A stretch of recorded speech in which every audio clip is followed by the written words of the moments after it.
Jadi mengapa teori masuknya Islam atau Islamisasi Indonesia di Indonesia itu penting untuk kita bahas lebih lanjut, karena hingga saat ini teori Islam di Indonesia itu belum ada yang secara pasti, masih ada banyak teori.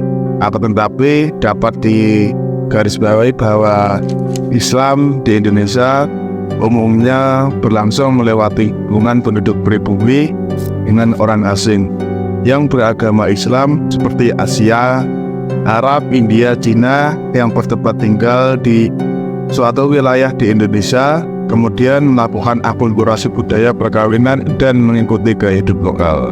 Itu cara umumnya polanya hampir sama dari beberapa banyaknya teori di para pedagang dari berbagai wilayah yang sudah memeluk agama Islam terlebih dahulu, lalu kemudian datang ke Indonesia membentuk sebuah wilayah, lalu menikah dengan penduduk asli Indonesia, dan kemudian terjadilah akulturasi budaya.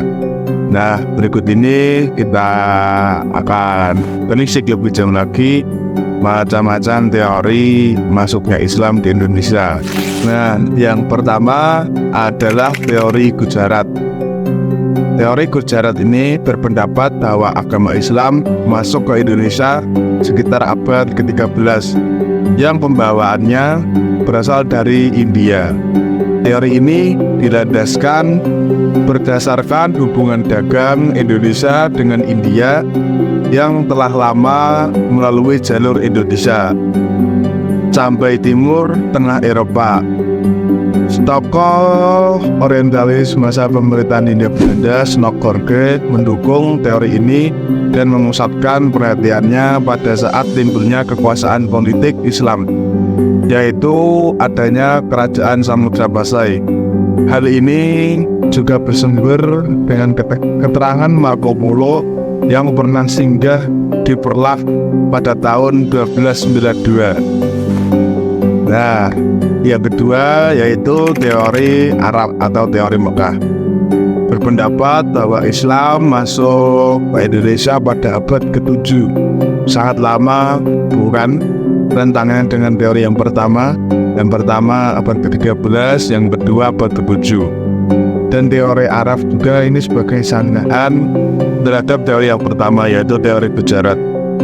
Teori Arab ini disandarkan kepada perkampungan Islam dengan pertimbangan pedagang Arab sudah mendirikan perkampungan tersebut. Jadi perkampungan tersebut berada di pantai barat Sumatera. Teori ini didukung oleh Hamka, Van Leeuwen, T.W. Arnold, dan mereka menyatakan bahwa berdirinya kekuasaan politik Islam itu abad ke-17, akan tetapi masuknya Islam ke Indonesia itu pada abad ke-7. Lalu teori masuknya Islam yang ketiga adalah teori Persia. Berpendapat bahwa Islam masuk ke Indonesia pada abad ke-13 di Sumatera yang berasal dari Persia, Iran. Teori ini didasarkan pada peringatan 10 Muharram di Sumatera Barat dan Pulau Jawa, yang mana peringatan itu sangat disenjung tinggi di Persia untuk memperingati meninggalnya cucunya Rasulullah, Hasan dan Husain. Nah, yang terakhir yaitu teori Cina. Menurut teori ini, pada abad ke-9 banyak orang Muslim Cina yang mengungsi ke Pulau Jawa dan sebagian ke Sumatera. Hal ini dikarenakan karena pada masa Guangzhou terjadi adanya penumpasan penduduk di wilayah Cina yang mayoritas penduduknya beragama Islam. Pada abad-abad selanjutnya mulai tampak adanya bukti artefak berunsur Cina pada arsitektur masjid-masjid Jawa kuno, seperti yang tampak pada atap Masjid Banten yang berbentuk bola, dunia menyerupai stupa dan dikelilingi 4 ular. Nah, teori Cina ini didukung oleh Slamet Mulyana pada bukunya Runtuhnya Kerajaan Majapahit dan Munculnya Kerajaan Islam. Dia berpendapat bahwa Wali Songo itu sebenarnya berasal dari Cina. dijabarkan di sana bahwa nama-nama mulai dari Sunan Giri, Sunan Kalijogo itu adalah nama di sini, tapi nama aslinya adalah nama Jinak. Nah, demikian mengenai teori masuknya Islam di Indonesia.